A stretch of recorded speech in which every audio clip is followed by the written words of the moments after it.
Boa noite para você que está nos acompanhando. Estamos começando mais um programa Centros na TV Univates. Hoje nós vamos falar sobre uma pesquisa que foi realizada na área sobre educação ambiental, aqui em um dos nossos programas de pós-graduação. Vamos ver detalhes logo após a abertura do programa.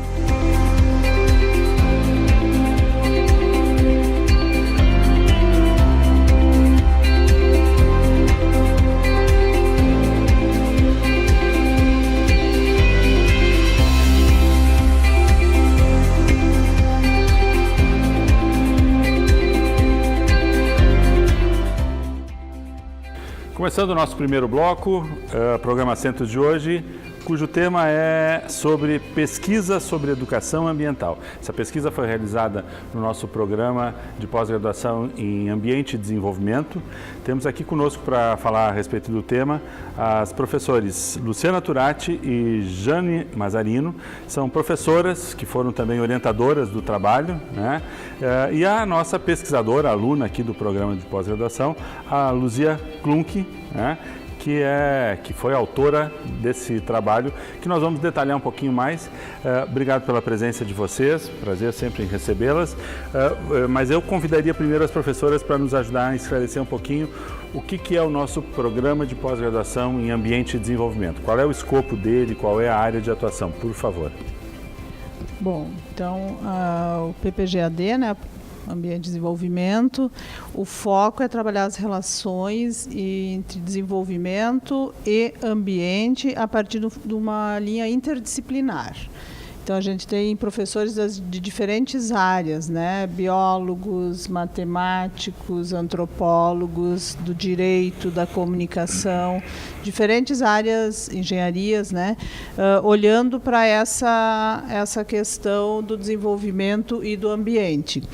A área de concentração, ela é uma área de concentração, mas ela se divide em 3 linhas, uma mais voltada para as tecnologias, outra voltada para a sociedade, a outra mais voltada para a ecologia, né? No site está bem esclarecido, bem especificado lá na linha no site, numa janela que trata das pesquisas, né? E a gente tem feito pesquisas tanto de âmbito mais global, de uma discussão mais global dessas relações, como também de um âmbito mais regional. Não quer dizer que quando tu faz um estudo regional, tu não foca o que está acontecendo no cenário global e vice-versa.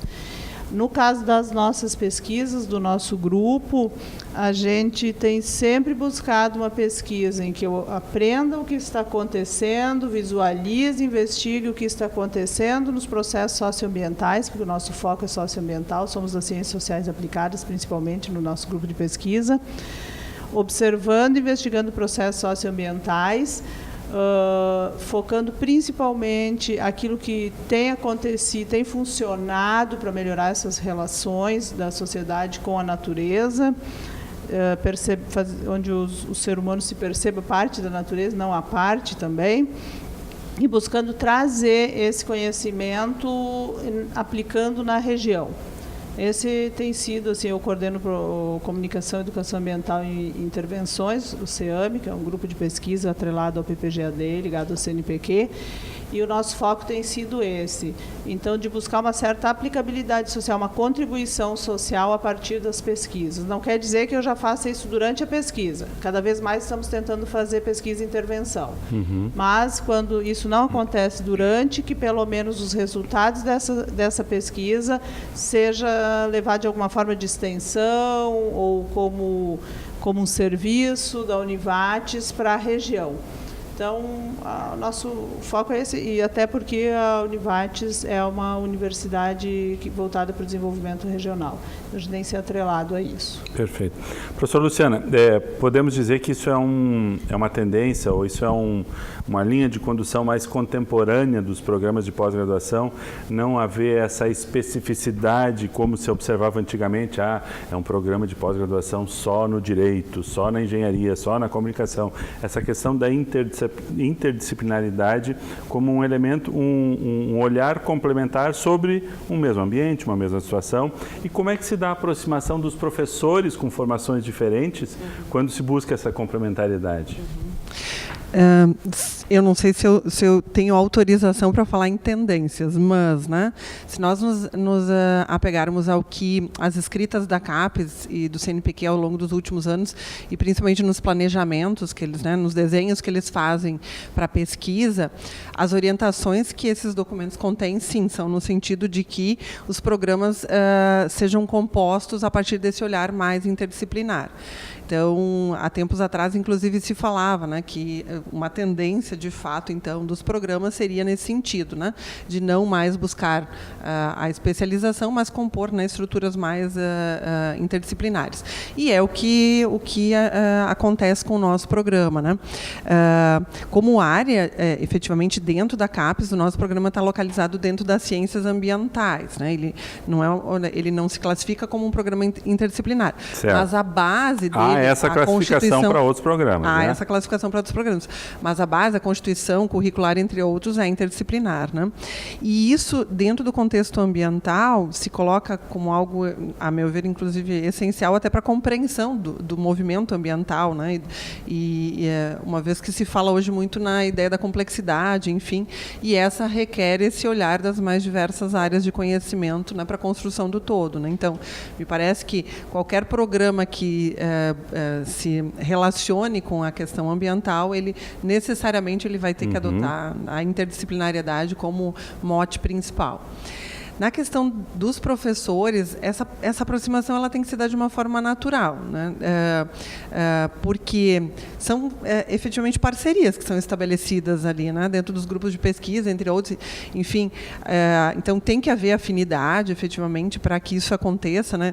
Eu e a Jane, por exemplo, somos de áreas, num primeiro momento, que podem se colocar até como distantes, ela da comunicação, eu do direito, enfim, assim nós temos as mais diversas composições nos nossos grupos de pesquisa, e eu me recordo muito bem eu acho que já faz mais de 10 anos que nós somos parceiras. 12 anos, desde 2007, né? A gente começou um estudo sobre resíduos, né?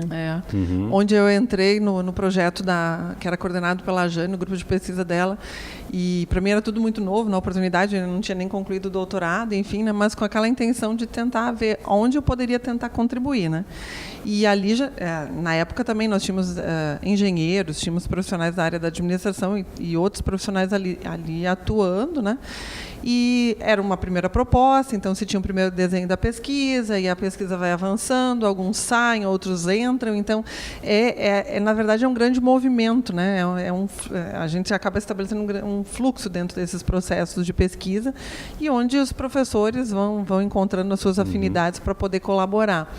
E nós acho que encontramos a nossa ali, enfim, né? Tentamos encontrar algumas vertentes. Convergências de temas e afinidades pessoais de temas também. E afinidades pessoais. Não tem outra, não existe uma fórmula assim ou, né, algo, um regramento a se seguir sobre como compor, efetivamente. Tem mais a ver com afinidade mesmo. Eu acho que também essa interdisciplinaridade vem da relação com os bolsistas, que são de áreas diferentes, que a gente tem sempre buscado bolsistas de diferentes áreas, né? Que nós temos bolsistas de psicologia hoje, da publicidade, já tivemos da história, de diferentes áreas, a gente sempre busca diversificar em relação a isso. E uma outra questão do PPG-AD, que eu acho muito interessante salientar, é que as disciplinas são divididas pelos professores. Então, também ali, né, eu divido disciplina com antropólogo, eu divido disciplina com historiador, né, então, e o historiador divide disciplina, eventualmente, com alguém do direito ou com alguém da antropologia. Então, e nem sempre, portanto, eu dou sempre as mesmas disciplinas. Os conhecimentos, nesse caso, quando se divide uma disciplina, eles precisam ser mais do que compartilhados, eles precisam ser cruzados, né? Porque não é a tua verdade, é a verdade do outro, quer dizer, tu tem que construir ali um ambiente de integração de olhares. São olhares diferentes sobre, que nem a sociedade e natureza, são olhares diferentes sobre essas relações, né? Então, vem um professor com um olhar mais histórico, outro vem um antropológico, ou no caso, quando eu dou essa disciplina, eu levo o olhar dos movimentos sociais, que foi meu tema de tese, né?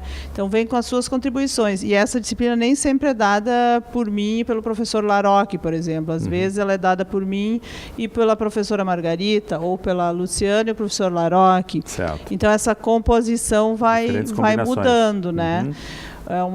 um jogo, né? Quando a Lu dá, ela trabalha também os movimentos sociais, mas provavelmente ela vai trabalhar também aspectos da legislação e vai dar outro jogo na cena da sala de aula.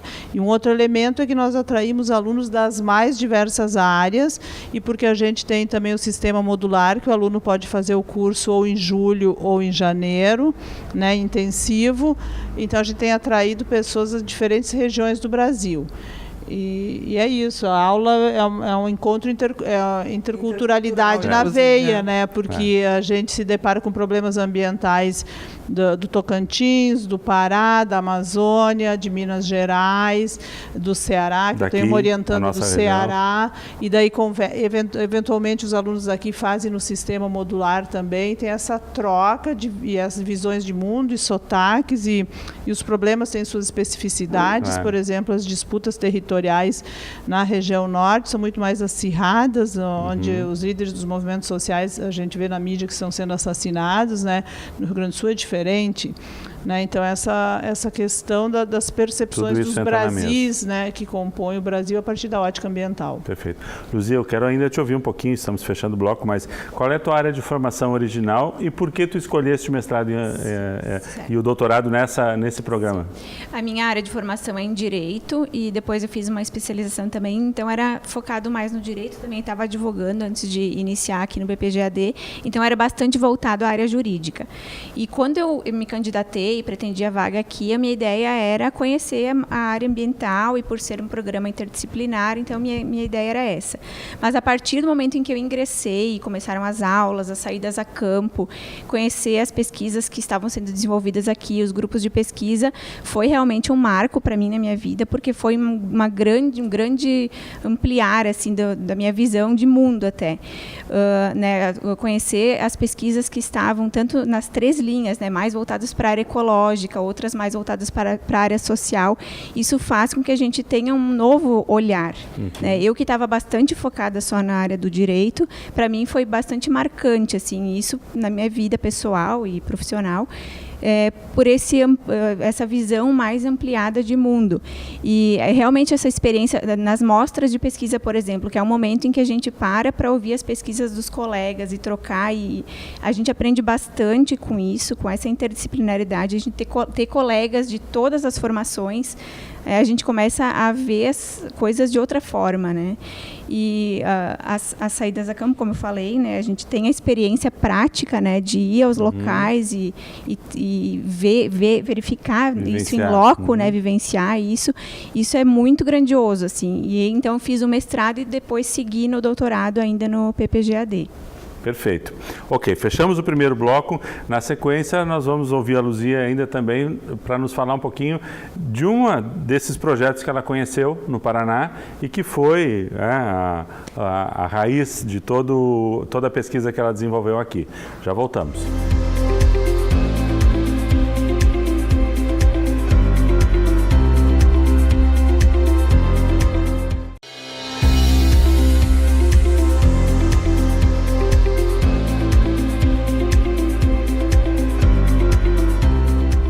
Segundo bloco do nosso programa Centro de hoje, estamos falando sobre pesquisa, especificamente na área de educação ambiental.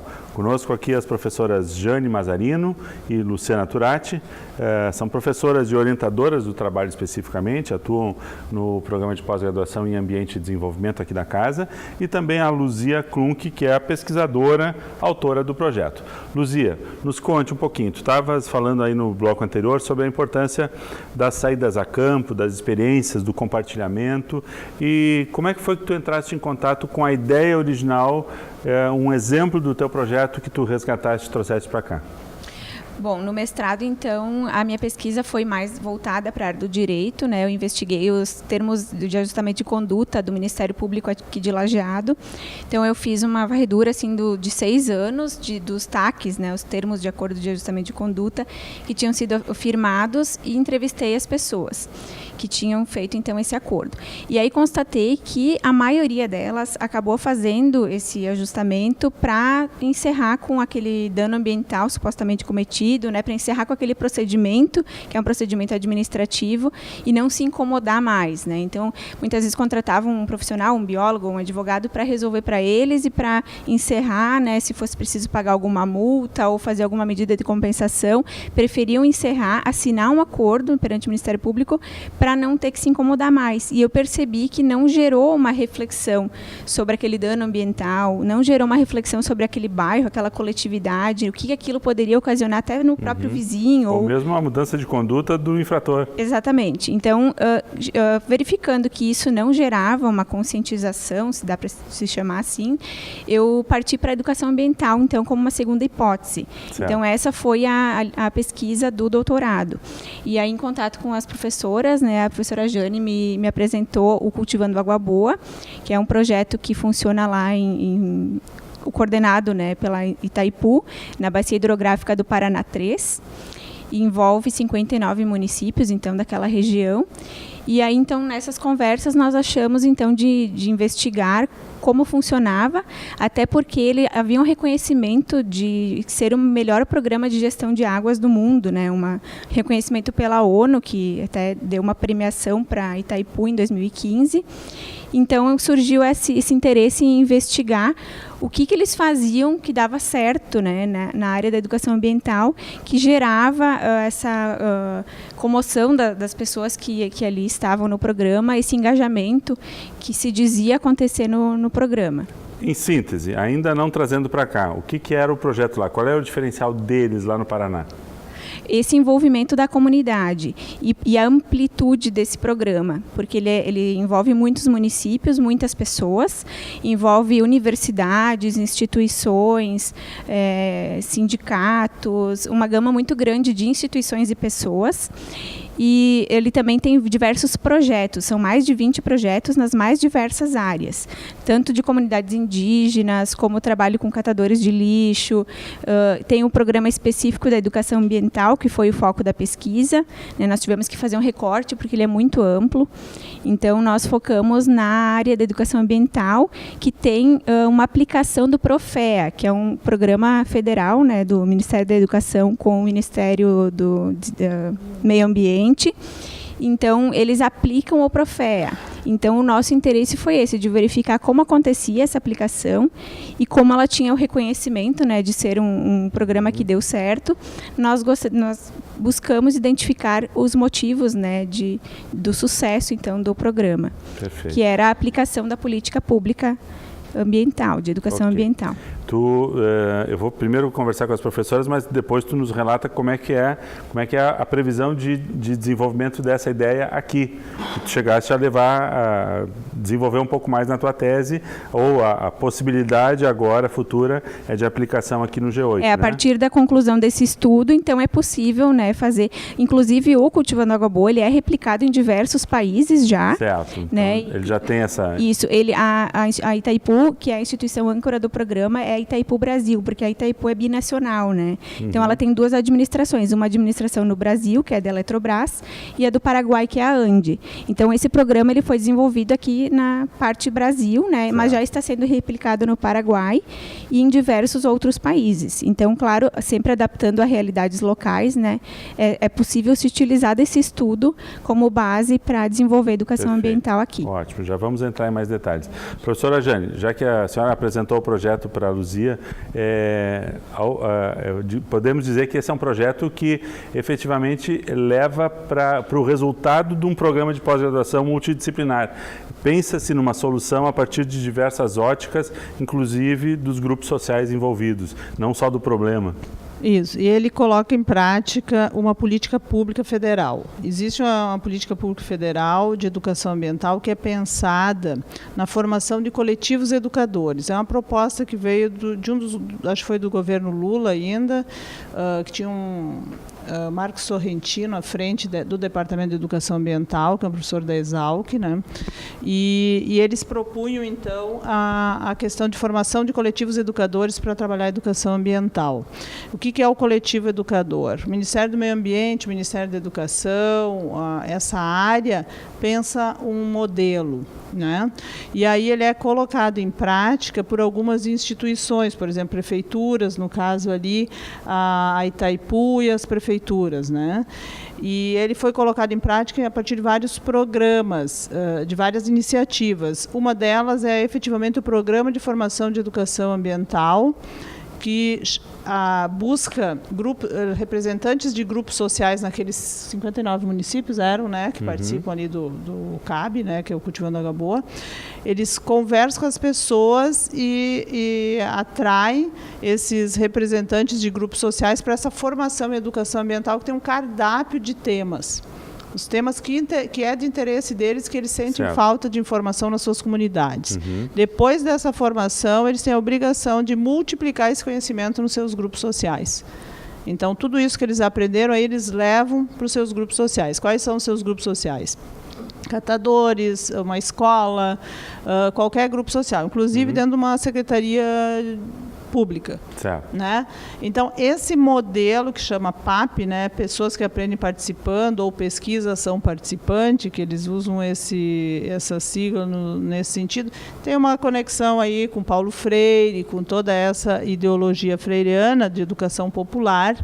Isso que a gente foi ver como é que funcionava, e agora a Luzia não replicou na tese dela. Ela investigou aprofundadamente como é que era o processo. Certo. Nós, no nosso grupo de pesquisa, a partir desse conhecimento que ela gerou na tese, nós nos apropriamos para o passo seguinte. Para a parceria com o G8, que por acaso nos chamou, entrou em contato e queria resolver a questão quer resolver a questão da separação dos resíduos nos seus municípios, porque eles estão formando um consórcio de municípios para a questão do aterro, né? Sim. Então, nós vamos agora nós estamos começando isso daqui dia 22 de abril, né? Daqui a uns dias, né? Ok. A gente vai entrar em mais detalhes até no próximo bloco. A ideia é a gente aprofundar um pouquinho isso. Professor Luciano, voltando para a ideia original da Luzia, na questão ambiental, às vezes a gente acha que faltam regras, ou faltam leis, ou falta cumprimento das leis.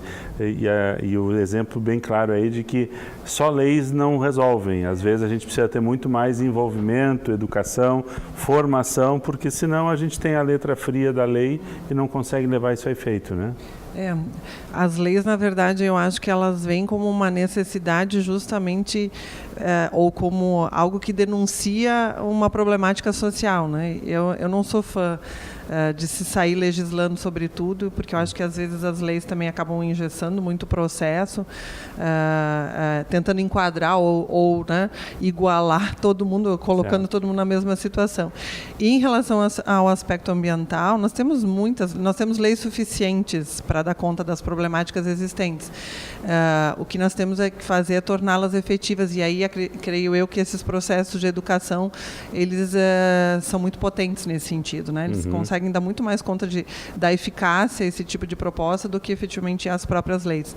Uma prova disso foi um relatório recentemente publicado, agora em janeiro desse ano.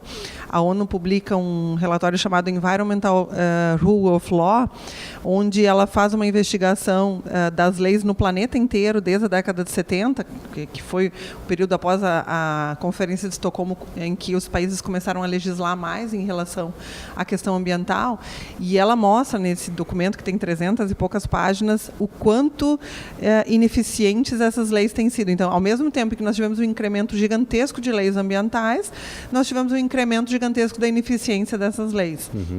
E o Brasil é citado em várias passagens desse documento para mostrar que nós temos outras questões para serem superadas, para dar conta também de tornar essas leis mais eficientes. Uma das questões foi o que a professora Jane antes falou, né, que é relatado por alguns, às vezes, alunos que vêm de outros locais do país, que é a questão do assassinato de ambientalistas, né, de ativistas ambientais. O Brasil tem um ranking nesse documento que mostra que nós estamos em primeiro lugar, tanto é que hoje passa a ser perigoso perigoso, de fato, querer ser ativista ambiental dentro do nosso território, né?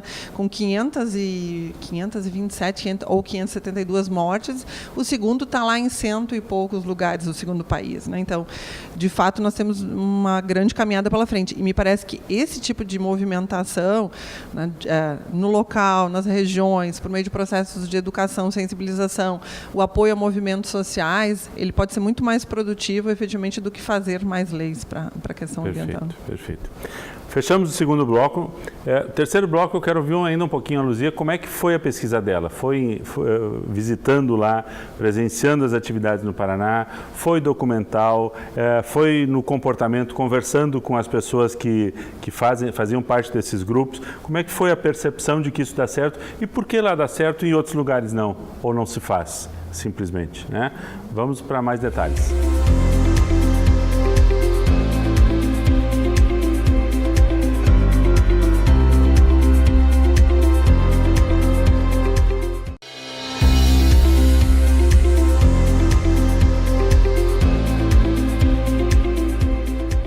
Terceiro bloco, nosso programa Centro de hoje, nós estamos aqui conversando sobre pesquisa, especificamente na área de educação ambiental. A Luzia já concluiu sua pesquisa, sua tese, já está com o diploma de doutorado na mão, então, portanto, são 3 doutoras aqui conosco, né? Luzia, mas vamos lá, ainda um pouquinho da análise do teu desenvolvimento do trabalho. Como é que tu fizeste a tua metodologia? Tu participaste das atividades lá, estivesse lá presente, ou foi uma análise mais documental? Em caso de presença, qual é o fenômeno que faz uma ideia? Não vamos minimizar aqui, não estou querendo minimizar, tornar fácil, mas uma ideia tão elementar como discutir com as pessoas o seu problema, dar certo lá, e por que não dá certo em outros lugares? Bom, a pesquisa ela foi bibliográfica, documental e a campo. Certo. Então, na pesquisa bibliográfica, eu fiz uma análise do conceito de educação ambiental e governança ambiental. Inclusive, essa análise foi aprofundada no estágio que eu fiz em Portugal, na Universidade de Lisboa. Então, foi aprofundada os conceitos, né, como é trabalhado lá.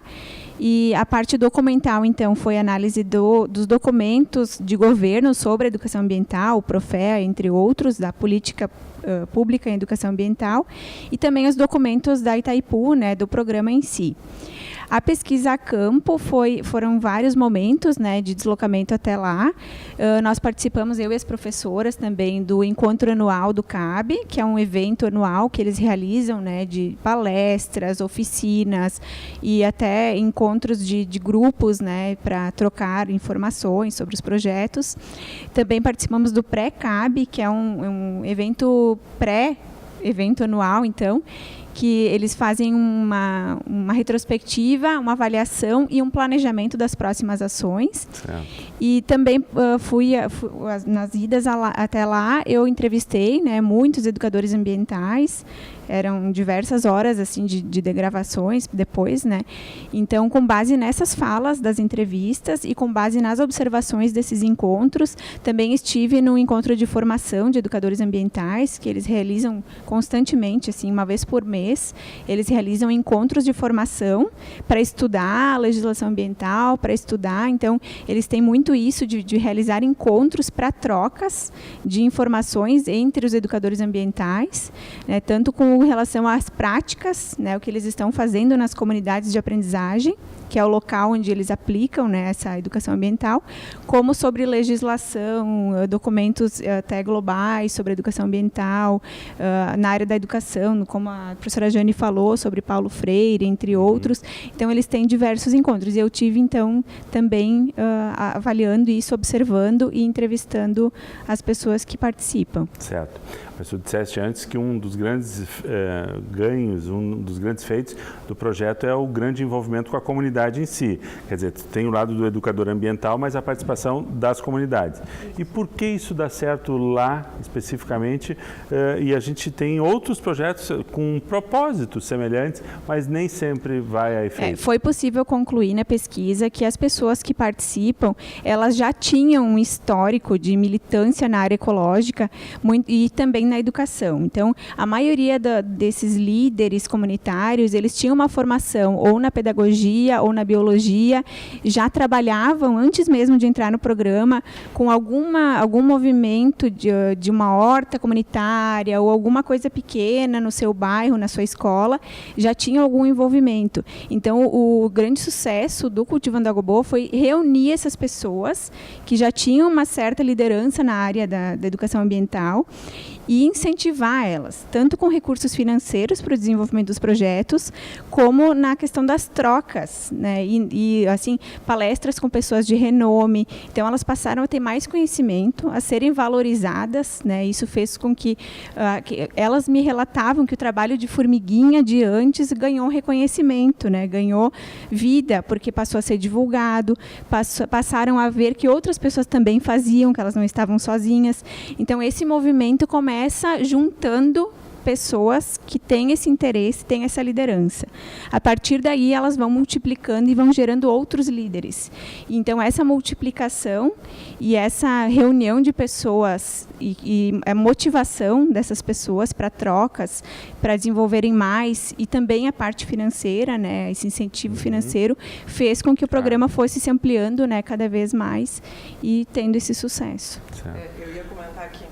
Eu ia comentar que nós não podemos ignorar que se tinha uma potência por detrás, que era a Itaipu, Perfeito. E a Itaipu, de uma certa forma, uma estrutura, um suporte financeiro. E devia isso para aquela comunidade, né? O impacto foi... Tem um processo todo de, né, ocupação das margens, de uma parte da bacia. Eu ia justamente perguntar se isso é uma questão de obrigatoriedade, se a Itaipu era obrigada a fazer legalmente em função do seu impacto, ou se era simplesmente uma ação institucional meritória. Ela poderia fazer várias escolhas. Ela decidiu fazer o Cultivando Água Boa. Sim, existe a obrigatoriedade, né? Dentro da atividade que ela desenvolve, ela tem esse compromisso para com, né? Claro que nós não estamos mais falando... Desculpa te interromper, mas até a questão dos royalties, né? Que eles repassam para as prefeituras em virtude das inundações, né? Que é uma obrigatoriedade. São aplicados no processo. Que é tudo aplicado no processo. Quer dizer, a prefeitura recebe, mas tem que jogar para dentro da cultura de manutenção ambiental. Então tem uma questão histórica ali, né, de quando da ocupação, da retirada das pessoas, das desapropriações, enfim, também, que gera, de certa forma, ali já um compromisso moral para com aquela comunidade, né? E depois vem toda essa questão da responsabilidade socioambiental em relação àquela bacia ainda hidrográfica e, claro, a questão dos royalties que a Luzia citava, né? Mas, como eu disse também, né?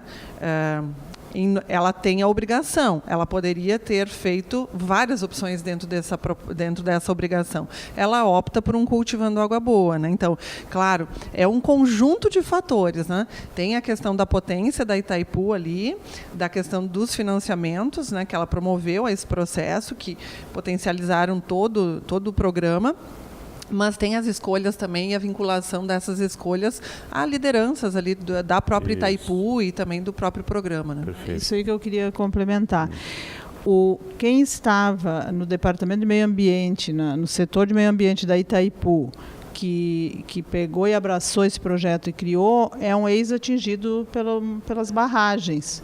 Então, quer dizer, alguém que sofreu a construção da Itaipu, depois se torna político, porque ele era do movimento dos atingidos das barragens, e como político ele é do PT, acho que era do PT, né, mas conivente com as relações do PT, porque era o governo Lula, ele assume a gestão ambiental da Itaipu e trazem toda essa política pública para ser realizada ali dentro, né? Para mim, é o maior e melhor exemplo da política pública de educação ambiental colocada em prática no Brasil. Né? Então, tu tem aí um cara, né, um gestor que tem na marca cultural da história de vida dele ter estado no lugar de ver a sua própria comunidade atingida pela água, né? Então, parece que depois que muda o governo com o impeachment ali, eu acho que ele sai. Mas aí o projeto hoje continua na prática porque ele já está enraizado. Eu acho que sobre isso a Luzia pode...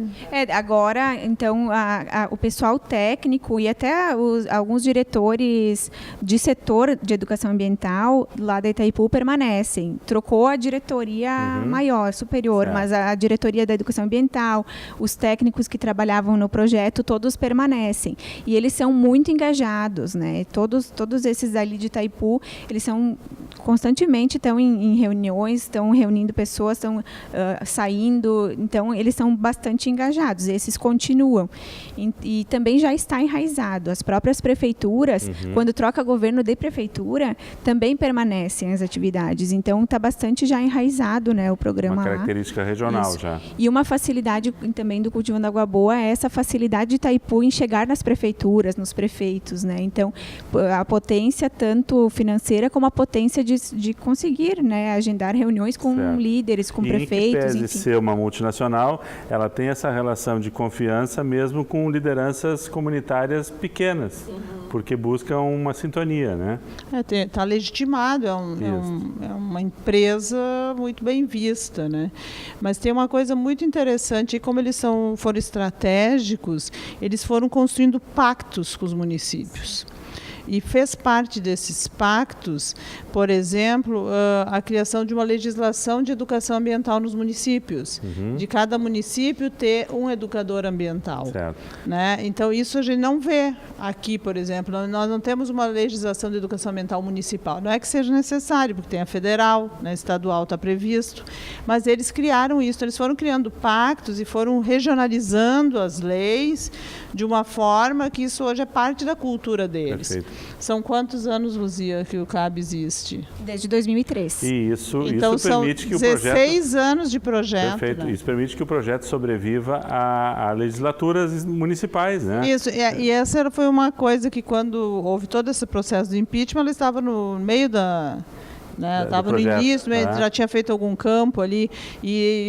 O que a gente faz agora? Agora a gente observa se ele fica, se ele permanece, como é que ele permanece, né? E aí que ela se deparou com essa questão de que estava tão enraizado, porque também já vinha antes disso.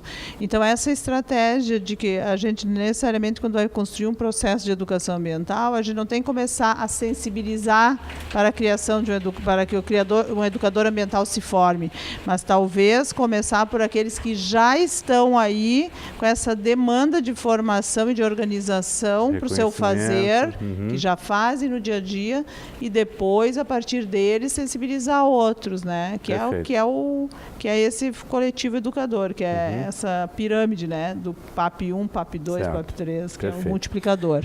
Fechamos o terceiro bloco. No quarto bloco, a Luzia também vai nos contar os segredos, né? O que é que não funciona, o que é que não é tão perfeito assim e que pode ainda melhorar.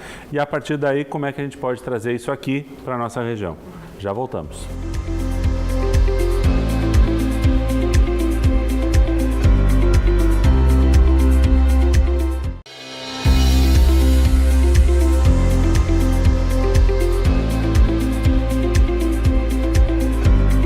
Quarto bloco e último, vai rápido, né? Do nosso programa Centro de hoje, em que estamos falando sobre pesquisa na área de educação ambiental. Luzia, por favor, nos conte um pouquinho assim. Ok, projeto fantástico, legal, bacana. Alguma coisa não está tão legal? Alguma coisa ainda a retocar dentro da ideia original a partir da tua análise? Sim, nós percebemos também alguns entraves, né?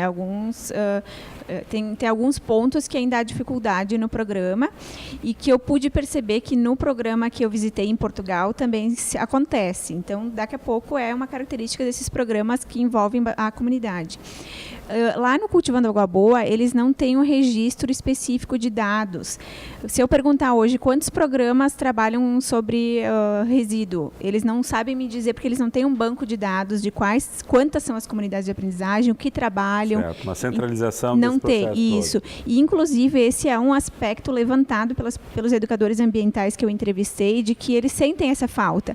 Daqui a pouco eu queria ver se tem alguém que está fazendo composteira. Certo, então eu entro numa base de dados e consigo ver como é que está lá, o que a pessoa tem para me informar, para me passar de material. Então eles têm essa dificuldade de contabilização de dados e também tem uma dificuldade de comunicação com o público externo. Porque, como eu falei, a maioria das pessoas envolvidas já tem em algum momento da sua vida, já se envolveu com a educação ambiental, já tem um interesse pela causa.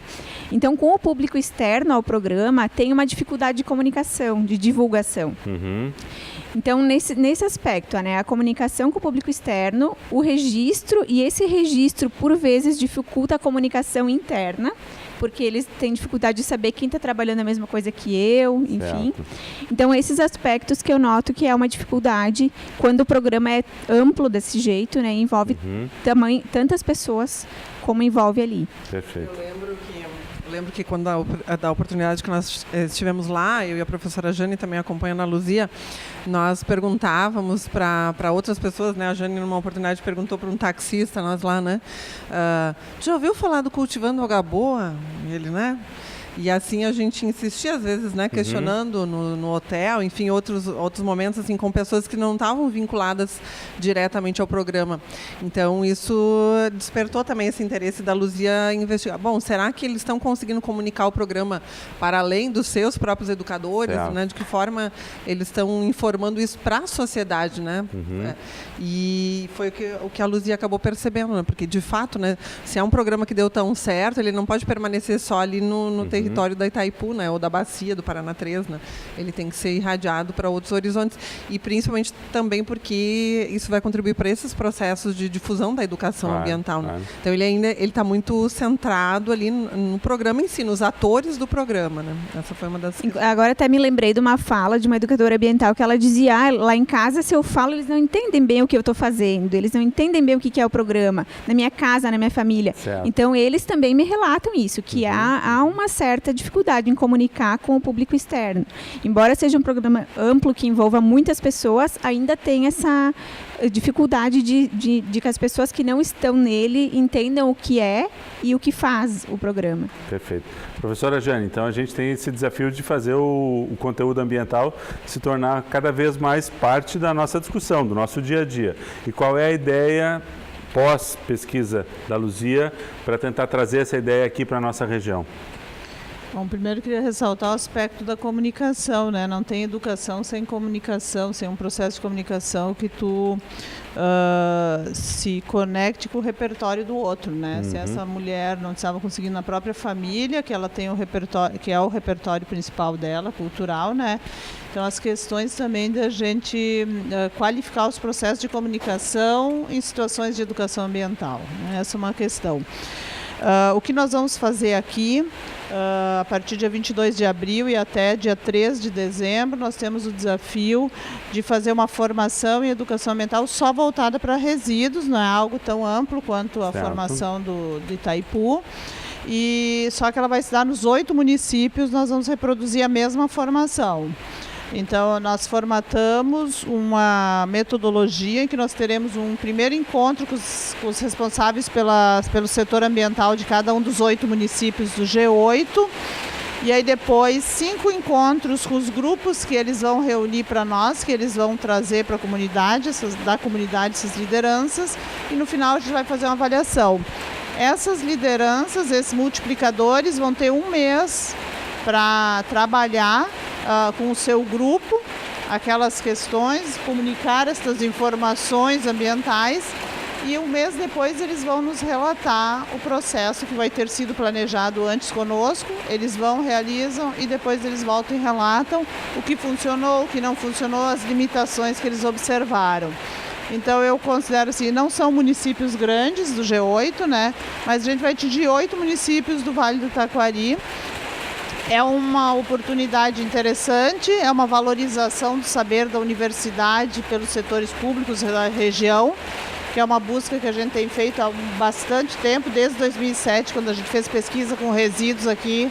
A gente fez em todo o Vale do Taquari, bem aprofundado em Estrela Lajeada, e a gente buscou sempre retornar esses conhecimentos ao setor público para que ele se aproveitasse gratuitamente, né, na época. E hoje essa formação, que é muito mais qualificada, que a gente está oferecendo, a gente não está só oferecendo os resultados de uma pesquisa, mas nós vamos fazer a formação, né? Eu acho que é colocar mesmo uma utopia em prática, que é a aproximação da universidade com a comunidade e a valorização do poder público do saber científico também, né? Eu lembrava que como dentro dessa proposta que nós vamos aplicar aqui no G8, no processo de formação, ele é atravessado por várias metodologias participativas. Então, o simples fato, muitas vezes, desses educadores ambientais fazerem parte desses momentos, permite que eles se apropriem de muitas dessas metodologias, não só para esse momento de educação mais voltada para os resíduos, mas também para outros processos, né? Depois, essas metodologias todas, nós aprendemos muito com esse processo do Cultivando Água Boa também, sentindo o que acontecia lá. Eu me apropriei de metodologias de lá, que eu uso inclusive em sala de aula, né, e que podem ser aplicadas em outros ambientes. Então, acho que isso é interessante também nesse processo que vai se dar no G8, né, replicar propostas metodológicas participativas também. Perfeito. Quer dizer, lá um universo de mais de 30 municípios... 59. O que conecta eles é a questão da água, propriamente dito, e lideranças que já têm uma experiência, uma prática. A gente está tentando trazer isso para cá, num grupo de 8 municípios. O elo de conexão serão os resíduos, mas fica também esse desafio de não só trazer metodologia, mas a sensibilização para as lideranças serem agentes ambientais. É isso que é o projeto daqui para frente. É que a forma é uma coisa, uma metalinguagem, vamos supor. A gente vai trabalhar com a informação sobre resíduos, aplicando metodologias e depois falando como essas metodologias devem ou podem, ou se quiserem, mas elas sempre funcionam melhor por serem participativas, que eles vão replicar com seus próprios públicos. Certo. Uma chuva de ideias, coisas básicas, uma roda de conversa bem formatada, onde se colocam as regras claramente de que um escuta o outro. Coisas básicas, né? Mas que funcionam e que nem sempre estão sendo usadas.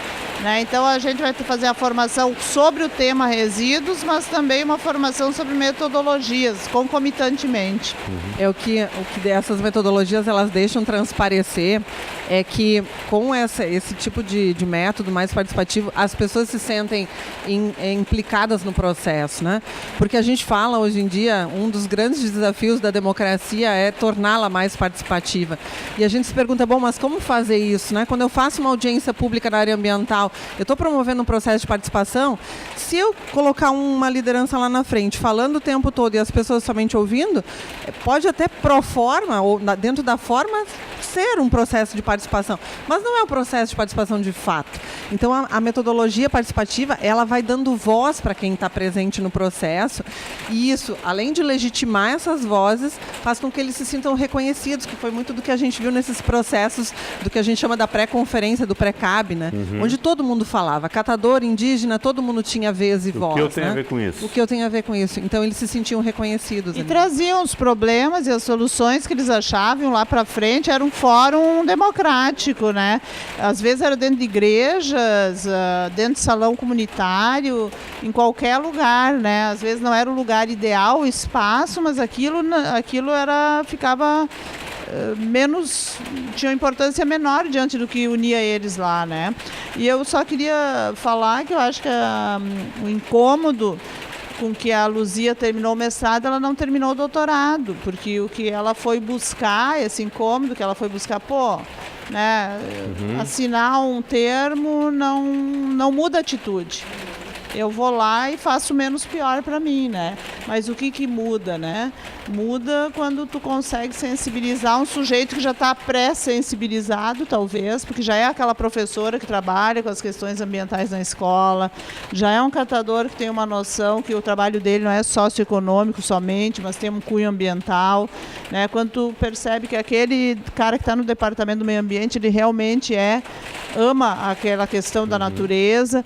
Então, quando tu trabalhar com essas pessoas e com a informação adequada, com a metodologia pensada, proposta.